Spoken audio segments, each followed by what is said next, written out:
বাংলা বলছি চ্যানেলটি সাবস্ক্রাইব করুন এবং সমস্ত অনুষ্ঠানের আপডেট পেতে বেল আইকনটি অন করুন।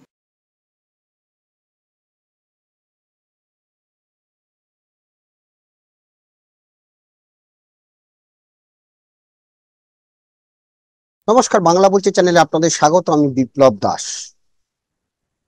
কলকাতা দক্ষিণ এবং বসিরহাট কেন্দ্রে দুই তৃণমূল প্রার্থীর কি মনোনয়ন বাতিল হতে চলেছে? কারণ এই দুই প্রার্থীর মনোনয়ন অবৈধ বলে বিজেপি তরফ থেকে নির্বাচন কমিশনারের কাছে অভিযোগ জানানো হয়েছে।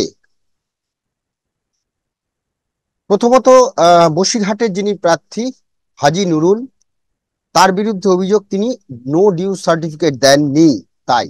আর অন্যদিকে মালা রায় তৃণমূল প্রার্থী কলকাতা দক্ষিণ কেন্দ্রের, তার বিরুদ্ধে অভিযোগ যে তিনি কলকাতা পুরসভার চেয়ারপারসন হিসেবে রয়েছেন এবং এটা একটি প্রফিটেবল জায়গা, সেই জায়গা থেকে তিনি তার যে অফিস অফ প্রফিট, অর্থাৎ মালারায় কলকাতা পুরসভার চেয়ারপারসন, যা অফিস অফ প্রফিটের আওতাধীন, ফলে ওই পদে ইস্তফা না দিয়ে লোকসভা ভোটের প্রার্থী পদের জন্য মনোনয়ন দেওয়া যায় না। এখন প্রশ্ন হলো, তাহলে এই দুই কেন্দ্রে কি প্রার্থী পদ তৃণমূলের বাতিল হচ্ছে? আজকে আমরা এই বিষয়টা নিয়ে আলোচনা করব। যে দেখুন, বীরভূমের যিনি প্রার্থী ছিলেন দেবাশিস ধর আইপিএস, তার প্রার্থী পদ বাতিল করেছে নির্বাচন কমিশন। তার কারণ সেই নো ডিউ সার্টিফিকেট, কারণ তিনি আইপিএস ছিলেন, ইস্তফা দিয়েছেন, তারপর তিনি মনোনয়ন পেশ করেন, কিন্তু রাজ্য সরকারের তরফ থেকে যে নো ডিউ সার্টিফিকেট তিনি জমা দিতে পারেননি, তাই তার প্রার্থীপদ বাতিল হয়েছে। অন্যদিকে তাহলে কেন হাজি নুরুলের প্রার্থীপদ বাতিল হবে না? হাজি নুরুলের ক্ষেত্রে নো ডিউ সার্টিফিকেট দিতে হবে বলে দাবি করছে বিজেপি। আজকে বিজেপি নেতা জগন্নাথ চট্টোপাধ্যায় সাংবাদিক সম্মেলন করেছেন এবং তিনি বলছেন যে হাজি নুরুলের মনোনয়ন যাতে বাতিল হয় তার জন্য কমিশনকে জানানো হয়েছে, আমরা শেষ পর্যন্ত লড়বো, প্রয়োজনে হাইকোর্ট সুপ্রিম কোর্টে যাব। তৃণমূলের যে বসিরহাটের প্রার্থী হাজি নুরুল, তার মনোনয়নে গুরুতর গলদ রয়েছে বলে অভিযোগ, যা আইন এবং নির্বাচন বিধি মেনে হয়নি, তাই মনোনয়ন বাতিলের দাবি জানাচ্ছে বিজেপি।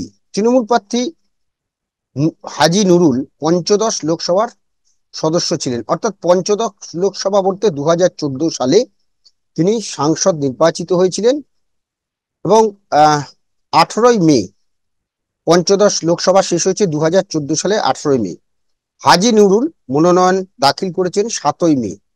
নির্বাচনী হলফনামা অনুযায়ী কোনো প্রার্থী শেষ 10 বছরে যদি কোনো সরকারি পরিষেবা পেয়ে থাকেন, সরকারি কোনো বিল যদি তার বাকি থাকে, তা মিটিয়ে দিতে হয়। তার যে সরকারের ঘরে কোনো বকেয়া নেই, তা হলফনামায় জানানোর কথা। হাজি নুরুল 2014 সালের 18 মে পর্যন্ত লোকসভার সদস্য ছিলেন। 2024 সালে 18ই মে তার 10 বছর পূর্ণ হচ্ছে, কিন্তু তিনি মনোনয়ন জমা দিচ্ছেন 12 দিন আগে। তাহলে নির্বাচনী বিধি অনুযায়ী তার নো ডিউ সার্টিফিকেট দেওয়া বাধ্যতামূলক। সেক্ষেত্রে বিজেপি বলছে ওই সার্টিফিকেট জমা দেওয়া হয়নি, তাই আমরা মনোনয়ন বাতিলের আবেদন করছি। নো ডিউ সার্টিফিকেট জমা দেওয়ার শেষ দিন ছিল বীরভূমে। দেবাশিস ধরেরও বাতিল করা হয়েছিল এবং হাজি নুরুলের মনোনয়নও যাতে বাতিল করা হয়, কারণ তার সার্টিফিকেট জমা দেওয়ার শেষ সময় ছিল 14 মে বিকেল 3টে পর্যন্ত। যদি কমিশন সূত্রে আমরা যেটুকু খবর পেয়েছি, যে যেই রিটার্নিং অফিসার হাজি নুরুলের স্ক্রুটিনি পাস করেছেন, তিনি পাস করে দিয়েছেন, তার সই রয়েছে সেখানে, কিন্তু এটা এখন পুরোটাই নির্বাচন কমিশনের অধীন। যদি নির্বাচন কমিশন মনে করে যে নো ডিউ সার্টিফিকেট না দেওয়া তার মনোনয়ন বাতিল হবে, সেক্ষেত্রে রিটার্নিং অফিসারের বিরুদ্ধে কিন্তু শাস্তিমূলক ব্যবস্থা নেওয়া হবে। সেটা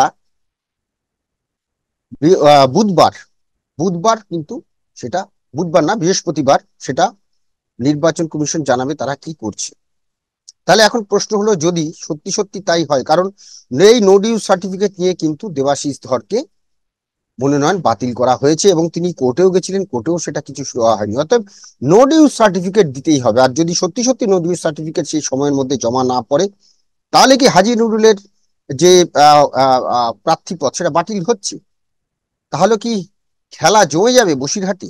রেখা পাত্র এবং আরেকজন যিনি আছেন নিরাপদ সর্দার, তো সেই জায়গাটা থেকে তাহলে কি বসিরহাট তৃণমূল ছাড়াই বসিরহাটের লোকসভা নির্বাচন হবে? অন্যদিকে যদি আমরা দেখি যে মালা রায়, ইতিমধ্যেই তিনি মনোনয়ন জমা দিয়েছেন এবং সে মনোনয়নে তিনি কলকাতা পুরসভার যে চেয়ারপারসন, সেই চেয়ারপারসন পদে তিনি অভিযোগ যে তিনি ইস্তফা দেননি, কারণ সেটি অফিস অফ প্রফিটের আওতাধীন পড়ে। মালা রায় তার মনোনয়ন সম্পর্কে যদিও অভিযোগ জানিয়েছেন, বলেছেন যে 2019 সাল থেকে তিনি সাংসদ, কলকাতা পুরসভার চেয়ারপারসন। অভিযোগ আনতে হলে তখন কেন চুপ ছিল বিজেপি? এবং তিনি দাবি করেছেন তিনি আইন বহির্ভূত কোনো কাজ করেননি। কিন্তু তাহলে মালা রায়ের বিষয়টি নিয়ে বিজেপি কি বলছে? না, বিজেপির বক্তব্য মালা রায় কলকাতা পুরসভার চেয়ারপারসন, যা অফিস অফ প্রফিটের আওতাধীন, ফলে ওই পদে ইস্তফা না দিয়ে লোকসভা ভোটের প্রার্থী পদের জন্য মনোনয়ন দেওয়া যায় না। উনি ওই পদে থাকাকালীন কোনো বেতন না নিলেও লাভজনক পদে রয়েছেন বলে বিবেচ্য হবে। কিন্তু মালা রায় যেটা জানাচ্ছেন যে তিনি 2019 সাল থেকে সাংসদ এবং চেয়ারপারসন কলকাতা পুরসভার, এবং এতদিন বিজেপি সেটা জানায়নি, তিনি আইন বহির্ভূত কোনো কাজ করেননি। কিন্তু কমিশন সূত্রে যেটুকু জানা যাচ্ছে যে মালা রায়ের ক্ষেত্রেও বেআইনি কোনো কিছু হয়নি। মালা রায়েরটা যে মনোনয়ন সেটা কিন্তু বাতিল করার কোনো প্রশ্নই ওঠে না এখন পর্যন্ত। নির্বাচন কমিশন সূত্রে কিন্তু সেটাই খবর। কিন্তু বসিরহাটে কিন্তু বিজেপি ছাড়বে না, কারণ এই নো ডিউজ সার্টিফিকেট নিয়ে, অর্থাৎ রাজ্য সরকার কিন্তু নো ডিউজ সার্টিফিকেট দেয়নি, আর এই নো ডিউজ সার্টিফিকেট নিয়ে কিন্তু দেবাশিস ধরের মনোনয়ন বাতিল হয়েছে। তড়িঘড়ি দেবতনু ভট্টাচার্য, বীরভূমের যিনি সাংগঠনিক জেলার সভাপতি, তাকে তড়িঘড়ি মনোনয়ন দেওয়া হয়েছে। তারপরে দেবাশিস ধর কোর্টে গেছেন, সুপ্রিম কোর্টে গেছেন, হাইকোর্টে গেছেন, কিন্তু কোনো সুরাহা হয়নি। এক্ষেত্রে এখন যা জানা যাচ্ছে যে নির্বাচন কমিশন সত্যি সত্যি যদি একজনের বাতিল করেছে, তাহলে আরেকজনের কেন বাতিল হবে না? এবং এইটা নিয়ে যদি কোর্টে যায়, তাহলে কিন্তু আমি বেশ কয়েকজন বিশেষজ্ঞর সঙ্গে কথা বলছিলাম, সংবিধান বিশেষজ্ঞ বা যারা আইন নিয়ে আহ চর্চা করেন, তারা বলছেন যে এটা কিন্তু আহ ফেঁসে যাওয়ার সম্ভাবনা রয়েছে।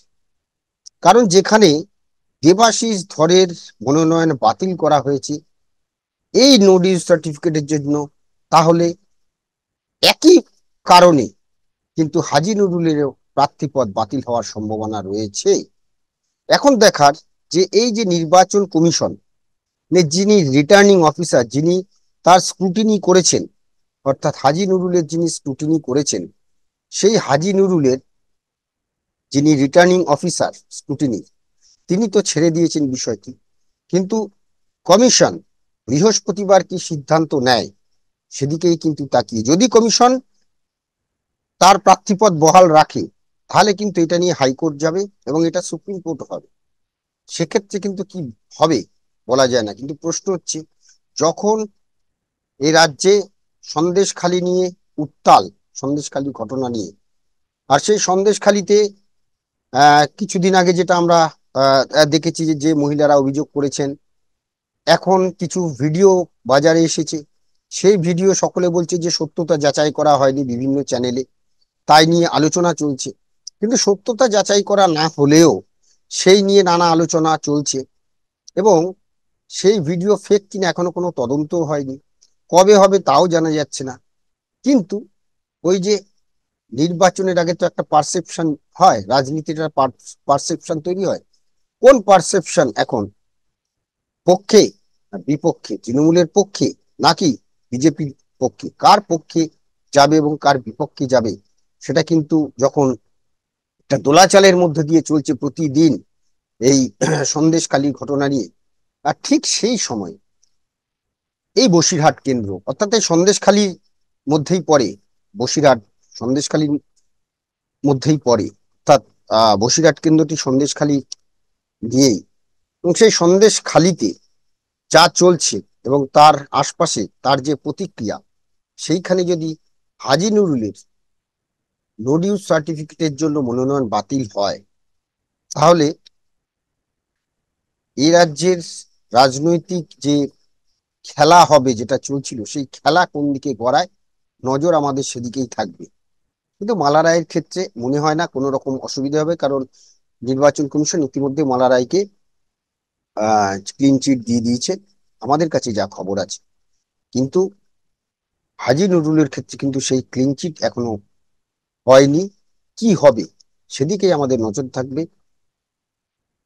বৃহস্পতিবার আজ আমাদের যখন এই প্রতিবেদন চলবে সারাদিন, তখন হয়তো বোঝা যাবে যে কি হবে। আর যদি না হয় তাহলে কিন্তু আবার সেই আদালত, আদালতে দৌড়দৌড়ি হাইকোর্ট, হাইকোর্ট থেকে সুপ্রিম কোর্ট, তারপরেই বুঝে যাবে কি হতে চলেছে। আপাতত আমাদের এই আলোচনা নিয়ে আপনাদের মতামত কমেন্টস বক্সে জানাবেন। ভালো লাগলে অবশ্যই লাইক দেবেন। সবাই ভালো থাকবেন। নমস্কার।